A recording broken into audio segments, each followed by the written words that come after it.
So welcome to a new blog, মানে জামাই ষষ্ঠীর ব্লগ।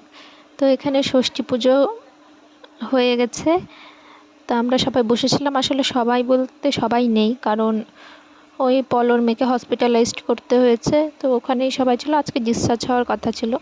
তো যাই হোক, পুজোটা হয়ে গেছে। এই বিকেলের দিকে আমরা একটু বাজারে বেরিয়েছি, কারণ ষষ্ঠীর পরের দিন মানে বৃহস্পতিবারে আমার মেয়ের জন্মদিন। তো তার জন্য কিছু বাচ্চা কাচ্চাকে নেমন্তন্ন করা হয়েছিল, তো ওদের জন্য রিটার্ন গিফট কিনতে, কিছু জামা কাপড় কিনতে।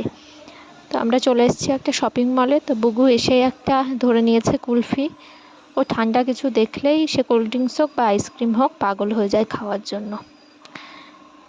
তো আমরা এখন ঢুকে যাব, আর আমাদের ফার্স্ট প্রায়োরিটি কিডস ওয়্যার, কারণ সবে ছোট বাচ্চা, মানে মোটামুটি 10 days থেকে 7 year পর্যন্ত। তাই এখানে ঢুকে গেলাম।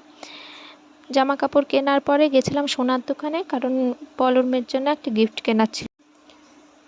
তো গিফট কেনা হয়ে গেছে, এবার বাড়ি যাচ্ছি। তো এখানে নিয়েছিলাম ম্যাঙ্গো শেক, যেটা খাওয়া অলরেডি ডান। এখানে ট্রাফিকে আমরা বসে আছি, কারণ প্রচুর ট্রাফিক ছিল। আর এটাকে বলে আমাদের ঘড়ি মোড়। ওই যে ওখানে একটা বড় ঘড়ি আছে, আর এটা একটা চৌমাথা মোড়, তার মধ্যেখানে একটা ঘড়ি লাগানো আছে, তাই এটার নাম এখন ঘড়ি মোড় হয়ে গেছে। আর এই যে মুকুলকে আমি ক্যামেরা যেই করেছি, ও বুঝতে পেরেছে, ক্যামেরার দিকে তাকিয়ে একটা ঝুঁটা মুস্কান দিয়ে দিল। আর পেছনে বসেছিল বুগু আর মামি। বুগুকে তো দেখাই যাচ্ছে না, কিন্তু চিৎকার করছিল আমাকে দেখাও, আমাকে দেখাও করে। যাই হোক, ক্যামেরা ঘোরাতেই হতো। তো ট্রাফিক ছাড়লো, আমরা এবার বাড়ির উদ্দেশ্যে যাচ্ছি। চলো চলো চলো। বাড়িতে পৌঁছে আজকে প্রথমবার পলর বর তার নিজের মেয়েকে কোলে নিল। কোলে নিয়ে সে কেঁদেই ফেলেছে, এতই আনন্দিত। আমি বলছিলাম মুখটা তোলো, একটু তোমার কান্নার ভিডিওটাও করি। তো মুখ একেবারে নিচু করে রেখেছিল। আর এই দেখো, ওর মেয়ে কুটকুট করে তাকাচ্ছে, দেখো চোখগুলো কেমন করছিল। আর ও হা করছে বলে বুগুও হা করছিল।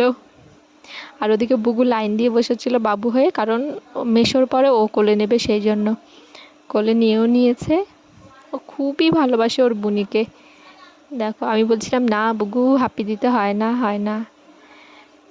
আর এই মেয়েকে দেখো, কে বলবে 10 দিন বয়স, ওর এত চঞ্চল, এত চঞ্চল।